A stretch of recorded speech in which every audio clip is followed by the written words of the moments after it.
Gordon Dalgleish again this morning. Delighted to have with me Bob McCoy, who's down in Naples, Florida just now. Bob is a longtime friend. Bob, welcome. Great to be with you, Gordon, as always. I was just reflecting on the fact that it's exactly 29 years in 2 months in May of this year that we met. It was at Caves Valley, first time I was ever there. There was that weekend President George H.W. Bush, Griffin Bell, Arnold Palmer, and Reg Murphy helicoptered in from Camp David to play. In fact, as I seem to recall, they started on number 10 and we started on number 1. Well, you know, the great story there was 10, you know, is an easy 4, short 4, and Dennis Sadisher tried to tell Arnold how to play the hole. You know, it's a layup. And Arnold looked at him, he says, I don't know how to do that. And he took out his driver and banged it down there. Good stuff. So anyway, walk me through, and folks will come to discover what a terrific career you've had around the golf world. You started on Wall Street and you had a career on Wall Street, and then at some point you decided to play the top courses in the world. So how did all that unfold? And because it's always intriguing to those that wish they could do it. Well, it's a long story leading up to the top 100, playing the top 100 courses the first time, and then playing them in 100 days.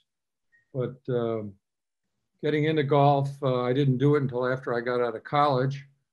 My parents weren't golfers. They didn't have a whole lot of money. I played various sports, ended up playing ice hockey, and glad I did that because that got me scholarships to prep school and college. After I got out of school, one of the faculty members at college introduced me to golf. I liked the idea to give me competition and companionship. Jumped into it with both feet. Went to work on Wall Street. We had a sales office around the country and around the world. And I realized I could get on the good courses in each of the offices area with a sales force, getting the tee times. And so that got me started playing the best courses around the country. And then we had a good office in London, a great contact in Scotland. And he introduced me to the links courses in Scotland in 1979. So I finished playing so I did the Golf Digest list, ending up doing it at the end of, for the first time, the full 100 in 1984. Got on their rating committee. Then Golf Magazine in the late 70s produced a world list. I finished that in 88, but I got on their rating committee in 86. And when I was finishing up playing the World 100 for the first time, I was being interviewed in Japan, and the guy said to me, the reporter said to me, well, what are you going to do for an encore? And I'm thinking, geez, encore, just let me enjoy what I'm doing on this trip. But to answer the question, as all good Wall Street analysts have to do, I jumped out of my head. I'd never thought of it before. I'll do it in 100 days.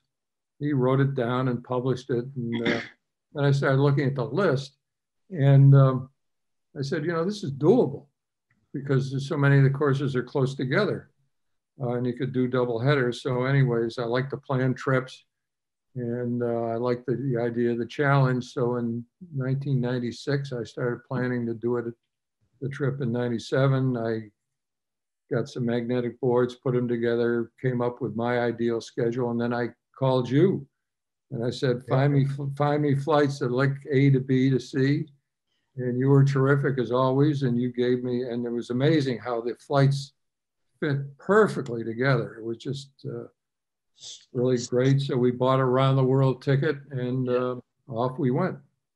I mean, I think that of all your achievements, to play 100, the top 100 in the world and keep it current, is impressive. But just the sheer logistics of the top 100 in the world in 100 consecutive days, flying commercially. And I seem to recall that I think in '97, Colonial was undergoing renovations, and you had to start. You started in Casa de Campo, then you had to go to Texas to pick that off before you go back and maybe played Augusta. And it was, but to make everything work was unbelievably complicated, beyond just the normal complicated. Well, we could the schedule kept changing, and of course you remember this is before the internet, this is before email, this is before smartphones and text messages. So we had to do it the old-fashioned way with fax machines, and the schedule. Your recollection of Colonial being an issue is correct, but what happened was they had a rule that my contact didn't tell me about until about 2 weeks before the trip started, was that you couldn't play Colonial no guest play, absolutely no guest play, 3 weeks before the Colonial Invitational. And I was going to be at Colonial like 10 days before the Invitational. So I had to figure out a way to play it out of that 3 week window. So I looked at the schedule, and I didn't want to change a lot of things just for one course. So I said, well, I'm committed to 100 and 100, but not, the liftoff day can be any day. So I actually started the trip a day early. And so if you look, and, I thought about having a contest that guessed the schedule. And of course, the first day would have thrown everybody off. I would have bet $1 million that nobody would guess the schedule, because there was no way of going from Naples, Florida, starting in Naples, Florida, and going to Colonial made any sense at all. But that's what I did. So I did Colonial first, and then I started the regular schedule the next day, going to the Dominican Republic and Casa de Campo. You mentioned Augusta. That was another schedule change. When your Augusta member says to you, Bob, do you mind if? And you just salute and say, yes, sir.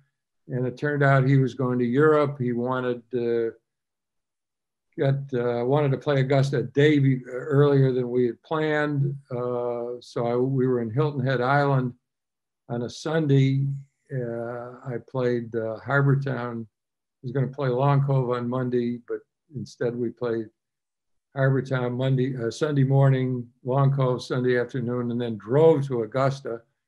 Wow. Instead of having dinner at Augusta, beautiful dinner at Augusta, we had a McDonald's in South Carolina on the way, and got to Augusta about 10 at night. But it was that the trip, it really went off without a hitch. And of course, we used your office, as the touch point, and so to get messages like Ladies' Day shotguns along the way that we had to maneuver around. Ladies' Day is fine, but no. The shotgun. Ladies' Day shotguns or something else. Anyways, the interesting story there is I was at Pine Valley on like day 97, and the dictator was Ernie Ransom, and he's a gruff guy but funny. So he said, well, how's it going? And I said, so far so good, but I've had one problem. He said, what's that? I said, well, Ladies' Day shotgun. And he immediately said, well, you won't have that problem here. So what inspired you to, obviously you're traveling the world on business, and you saw the opportunity to play golf, but then just to take it to the next level, it was more than that. What kind of inspired you to almost create a second career? Well, it was the challenge and the opportunity to visit all these great courses and meet so many fascinating people along the way. And golfers are amazing. Like there's this guy Jimmy Jones that has played the U.S. Wood 100 without any contacts at all. But once you get the ball rolling and talk to this person and that person, all of a sudden the contacts just sort of evolved. So it's the travel, the companionship, the challenge. It's been when I look back on it, I mean, when I started, I never dreamed that we'd get to where we've gotten. And I have played almost 1,200 courses, 50 states, 37 countries. I've played every great course. I've been a member of a few, lucky there. So it's been wonderful, and I want to keep going. I got, you saw my wish list for Yep. once we get this stupid virus out of the way, and I finally got vaccinated for first vaccination. So we're ready to roll, and there's a lot to do. So you mentioned, and your kind of enjoyment of the game of golf is deeper than just playing it. It's the camaraderie, it's the design, it's the whole experience. And you've had a chance to spend time with developers and architects and shapers, and there's folks that are running golf clubs. But focusing on the architects for a second, what architects, golf course architects, have you come across that kind of most intrigue you, and you enjoy the conversation, enjoy the some of the things that you learn from them, that many golfers, we all know what a good golf course looks like, or we think we do, but there's a lot that goes in behind the scenes to get to that point. And so I'm curious what you've learned over the years. Well, after the 100-day trip, I really got intrigued by getting behind the door, so to speak, in terms of how these courses were developed and became great. So I decided to interview all the modern day architects, and I was successful in doing that over the years. Have had some great meetings with some of the key people, and then I've gotten to know a few of the developers. I've tried to make, not just go to the course and play and write them a thank you note, but I've really got to try to made a special effort to get to know some of these people. And one of my favorite things to do is just to sit down and talk to architects over lunch or dinner, and I've been able to do that. Like I got Dana Fry here in Naples, and we get together a couple of times during the winter season and talk about golf course architect. And and then I've really gotten to two of my favorite golf course developer. One is also a designer, are Dick Youngscap at Sand Hills, and Pat Ruddy at the European Club. And I've really gotten to get to know them. And what they've done sort of fits into the main theme that I learned from the architects is great golf courses are built when the designer and the builder has time. Time is key. And the where Weisskopf said to me, the typical developer, when he gets his last permit, it's go, go, go, get this thing done as fast as you can get it done, because I want to start generating revenue. Where Ben Crenshaw told me they had 3 years to decide on the design of Sand Hills, as Dick Youngscap was raising the money and using his sweat equity to build the lodging and the clubhouse in Mullen, Nebraska, for crying out loud. Yep. And so they had the time there. And then Pat Ruddy for the European Club, he didn't have a whole lot of money. So it took him, they mortgaged everything to buy the land and build the course. And so they had a whole lot of time to design and build it there. So the ingredient of great golf courses is time. It's interesting, down in Texas, Dallas, they're building this PGA complex, 36 holes, Gil Hance and Welling, and they're not letting people on that course for a year. Construction is finished; it's ready to go. And mature, but they're holding off for a full year. So I've spent a lot of time with Youngscap. I've spent a lot of time with Pat Ruddy. I just enjoy these people, and I just can't get enough of it. Sand Hills, am I right in thinking that they identified it was some ridiculous number of green sites, and eventually finished with, was it 200? They ended up with 14. 100, I think the magic number is 100, 108, and they've got stuff in the clubhouse on the wall, and it's showing the better holes are out away from where logistically to get to the holes doesn't make much sense, and to build 36 holes doesn't make much sense. It's got when you have a 36 hole complex, the second course usually that's one reason why Pine Valley never built a second course. There was an overwhelming demand. They get a lot of visitors there. They were thinking about a second course, and Tom Fazio said he would never get involved in building a second course because it would always be viewed as never could equal the first course. Yep. So tell me, how do you form an opinion of a golf course? So your first time around and you're trying to get some sense. How do you have a template that you kind of run through in your mind's eye? Well, yeah. When I first started playing courses, after we all play a few, we start to think about what we like and what we don't like. Then we play more courses, and we can articulate what we like and what we don't like. And when I play a course now, I don't keep score.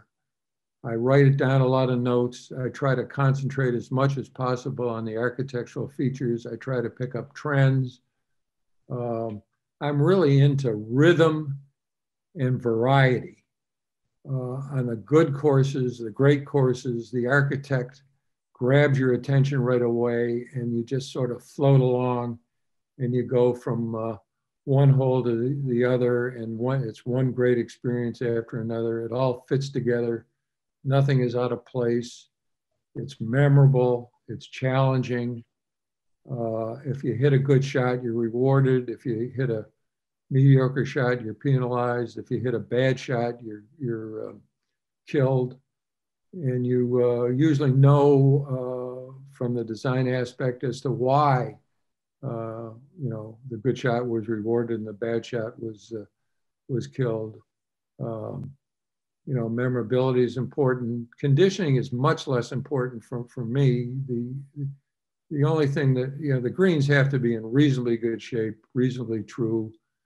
Maybe stemping 8.5 on the stemp meter, just so you can see the features and appreciate the course. I know I played a course in Maine called Cape Arundel. That's a traverse course, and people are raving about the greens, but when I played it in midsummer, the greens were stemping about 7. And there's just no way you could, no matter, somebody's got it in their top 150 in the country, and there's no way you could appreciate the course because it didn't show itself even for a decent conditioning. But memorability is important. If you want, I guess, when I'm rating a course and I get to about the 11th hole and I'm thinking, oh, when is this round ever going to be over? Let me out of here. And you never want to go back. Then another criteria would be you like the course, you're glad you played it, but you really don't want to go. You checked it off. You really don't want to go back. And I've had that happen to top 100 courses. That nice to play, but not go back. And then the real excitement is you just really fall in love with what you're doing, and you really gives you a sense of joy. And then you want to tell your friends, go to the middle of nowheres to play it. I mean, that's the sign. Then you really know that you've played a great course. And that happened to me last year at the Loop in Michigan, of all places, in north central Michigan, Roscommon, Michigan. Tom Doak built a reversible course. You play the 18 holes clockwise one day. You play the the course, the same course the next day, but clockwise. And he just, to produce, two equally good experiences on one piece of property, the design features are just fantastic. And then 2 years ago, I've fallen in love with the Canadian Rockies. I went to Banff Springs and just had a great experience for 24 hours. The Fairmont Hotel, beautiful setup, just the Canadian Rockies. And then going on to Jasper through the Canadian Rockies was spectacular. And then in a couple of years, the Cabot group are going to build another course west of Jasper. So it's, the Canadian Rockies would be my new hot place to go. When you're talking about golf courses and memorability, I always remember a good friend in St Andrews. His rather simpler rule of thumb when he plays a new golf course is just, if you finish on the green and you kind of rush to the next tee to see what the next hole looks like, because the last hole was so much fun to play. And that's but you'll generally remember all 18 holes if you're that enthusiastic about the golf course that you're playing. But there's no question, Gordon, there's no question memorability is really important, but you can also remember bad holes. Yes. So it's it works both ways. It does cut both ways. Your favorite country, you touched on Canada, your favorite countries currently in the world to play golf? Well, Ireland would really stick out. Ireland, Northern Ireland, for both the quality of the golf and the scenic nature of the golf. The people are great. The road system has improved rather dramatically over the years. If you started going to Ireland in the 1980s, today, so Ireland would be my number one choice. Then Scotland and England, for obvious reasons. France on the continent, I really like. Good parkland courses. Great food, obviously, great road system, and actually the people outside of Paris are really nice. So I like France. Then going to the other part of around the other half of the world, New Zealand and Australia. Yep. It's a long flight, but it's worth it. Australia's always been had the sand belt, but now they've got Barnbougle and Cape Wickham and New South Wales and Sydney, and then New Zealand always had Paraparaumu as a great links course, but now you got Kerry Cliffs, Terry Cape Kidnappers, Jack's Point down in Queensland. Queenstown is a spectacular setting. So I really, that's where I would go, for outside the world. But there's really, every country I've been in, the courses are, it's worth going. There's no place in the world I'm sorry I went. And I was sorry I went. Yeah, no, it is really quite remarkable when you look at how much golf has improved and changed over the years. I remember playing at Royal Dar es Salaam, and there was a Robert Jones course, the red course, as I seem to recall, that was the top 100, and it was a very traditional Robert Trent Jones, fairway bunkering, etc. And now that golf course, I'm sure it's still a fine golf course, but the choices around the world have run past it. The competition for the top 100 slot has gotten tighter and tighter and tighter in terms of new courses, and then the refurbished, the restoration, renovation, blowing up courses, just the competition, the money being spent, the quality, the architects going into these renovations to maintain a top 100 U.S. list, the top 100 world list has gotten so competitive. but you know, it's fun to. So one of the criticisms oftentimes of the lists is there's so many private courses that are difficult to access on them, and then clearly that's one of the the great feats that you accomplished on multiple occasions. But when you kind of consider the kind of the top publicly accessible golf courses, obviously, I mean, St Andrews is at one end and Pebble Beach is there as well, but presumably there's some others that you've come across that you saw that was just a terrific golf course, but it's not a private course. Well, United States, the private issue is an issue, but my favorite place to go in the whole world is the Monterey Peninsula. Yep. And most of that is public. And Pebble Beach is really my Pebble Beach, or Pine Valley is my number one course, but my favorite place to play would be Pebble Beach. I know it's expensive, but staying at the lodge and playing Pebble, and then you've got the opportunity to play Spyglass, Poppy Hills, Pacific Grove. You can go down the road, play Bayonet and Black Horse at Seaside. You can go a little north and play Pasatiempo and even the Rosewood CordeValle. So you can make a whole week. Yep. And usually the weather is good, and if you get lucky enough, you can get a contact at Cyprus. That's great also. Other, obviously, resort public access places. You got Bandon, Pinehurst, Dreamsong, and now Sand Valley in Wisconsin. And when you're at Sand Valley, you got Lasonia Links, which is really a great public course. I like Colonial Williamsburg. Yep. For the golf and the American history. I've got my eye on Big Cedar Lodge in Southwest Missouri as a place to go in the near future. So, and of course, overseas, obviously you can get on every course, including Muirfield in the UK and Ireland, Monday through Friday. The same is true in New Zealand, Australia, although it's gotten expensive, yep. But you can get on. Yep. So I over the years see a variety of people that are trying to accomplish something along the lines of what you've managed to do. And obviously it is certainly no easy task.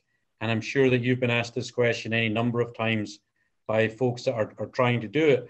What advice would you give to somebody that's said, Mr. McCoy, I just love to play the top 100 in the world, and it doesn't have to be 100 days, but I'd love to, that they just, because we both know the joy and the pleasure from playing good golf courses around the world and meeting nice folks. Well, I got a great answer for you, because the obvious. If you've got contacts, if you got money, you've got time, you can do it yourself with the internet now. You can do it through great travel agents like yourself.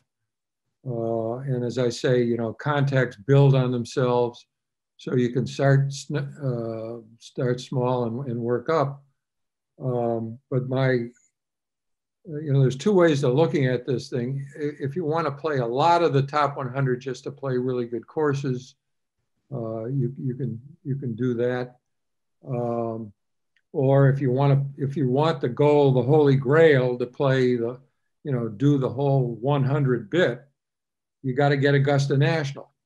I mean, I know a bunch of people who have played 99 and they're stuck on 99, and they can't get the contact with a member so that they can drive down Magnolia Lane and play the top, get over that 100 mark. So anyways, I've got a guy in Southern California who's done it with no contacts.